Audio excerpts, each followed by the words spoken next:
नमस्कार, मैं हूं आपके साथ कविता राणा।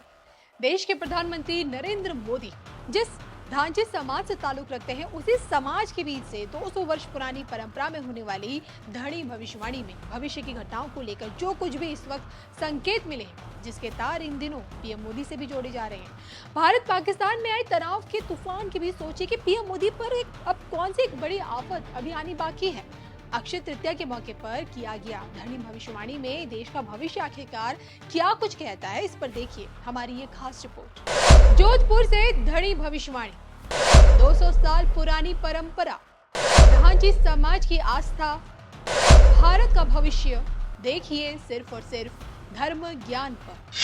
वैशाख मास के शुक्ल पक्ष की तृतीया तिथि यानी कि अक्षय तृतीया, शास्त्र अनुसार इस मौके पर दान पुण्य से लेकर स्नान व्रत किए जाने की परंपरा तो वर्षों पुरानी है, और जो कि इस तिथि को अत्यंत ही शुभ और मंगलकारी माना गया है, और जिस कारण इस अबूझ मुहूर्त में मांगलिक कार्यों के साथ साथ नए कार्य भी किए जाते हैं। धन प्राप्ति के लिए इस खास मौके पर मां लक्ष्मी संग श्री हरि की विशेष पूजा भी की जाती है, और इस मौके पर गरीबों और जरूरतमंदों को दान भी दिया जाता है ताकि पुण्य की प्राप्ति हो सके। लेकिन क्या आप जानते हैं कि इसी के चलते इस पुण्य तिथि में जोधपुर की धरती में ढांचे समाज द्वारा धनी का एक आयोजन अनुष्ठान किया गया।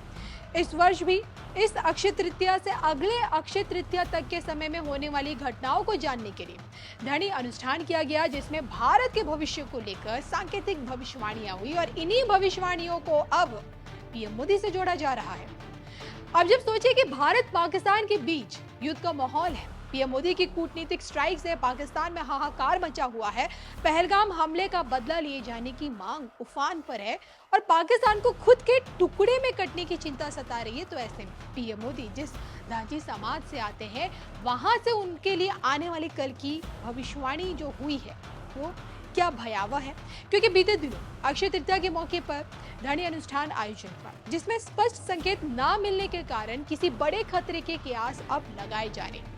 दरअसल 200 वर्ष पुरानी इस परंपरा में अनुष्ठान के बाद दो बांस की पट्टिकाएं ऊपर नीचे होती हैं, जिसे काल और सुकाल कहते हैं। ये पट्टिकाएं इस बार ऊपर सूल तक बिल्कुल भी पहुंच नहीं पाई, और जिसे पता चला कि कहीं काल तो कहीं सुकाल रहेगा। अनुष्ठान में काल ने सुकाल को नीचे खींचा तो कभी सुकाल ने अकाल को नीचे खींचा, और ये एक राजनीतिक उथल पुथल के संकेत भी है। ऐसे में भारत के लिए युद्ध के संकेत भी दिखाई दे रहे हैं। इस पूरे अनुष्ठान में कोई स्पष्ट संकेत नहीं मिलने पर राजनीतिक उठापटक और देश पर संकट की बात इस वक्त मानी जा रही है। मतलब ये कि कोई बड़ी आफत अभी पीएम मोदी पर आनी बाकी है, या फिर आ भी सकती है। अब देखिए ना, भविष्य को जानने का ये जो तरीका है, ये जितना ज्यादा अनोखा है उतना ही वर्षों पुराना। सोचिए 200 साल पुराना भविष्य को जानने का ये तरीका ऐसा है कि यज्ञ वेदी के पास खंभ स्थापित किए जाते हैं।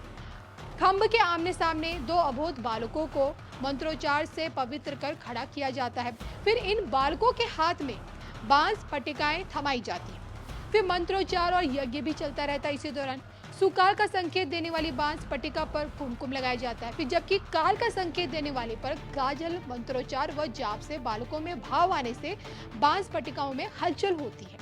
ये स्वतः ऊपर नीचे होने लगती हैं, और अंततः संकेत का पता चलता है, जिसकी घोषणा समाज के बुजुर्ग यानी कि जो समाज के जो बड़े लोग हैं वो करते हैं। और जो कि इस बार दोनों पट्टियां बराबर नहीं रही हैं, सुकाल की पट्टी ऊपर नीचे गई है, और इसलिए इस साल ये जो साल भारी माना जा रहा है, यानी कि फसलें आधी हो जाएंगी, ज्यादा बारिश नुकसान करेगी, तो कहीं पूरा का पूरा सूखा रहेगा। इस बार के ये संकेत बता रहे हैं कि युद्ध होकर रहेगा, कई तरह के विपदाएं आएंगी। तो देश में पीएम मोदी का तीसरा कार्यकाल, और तीसरे कार्यकाल के 1 साल पूरे हो जाने के तुरंत बाद सोचिए पहलगाम आतंकी हमला, जिसके पीछे पाकिस्तान का हाथ। इन परिस्थितियों में जोधपुर की धनी भविष्यवाणी में क्या सत्यता ढूंढी जा सकती है? आप क्या सोचते हैं? कमेंट करके बताइएगा जरूर।